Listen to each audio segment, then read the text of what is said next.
ما هو تاريخ اجتياحات إسرائيل للبنان؟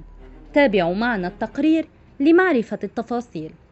هجوم على مطار بيروت عام 1968. اغتيال 3 من كبار قادة حركة فتح عام 1973. عملية الليطاني عام 1978. الاجتياح الإسرائيلي للبنان، حرب لبنان الأولى عام 1982. انسحاب جزئي وتأسيس الشريط الحدودي عام 1985. عملية تصفية الحساب عام 1993. عملية عناقيد الغضب عام 1996.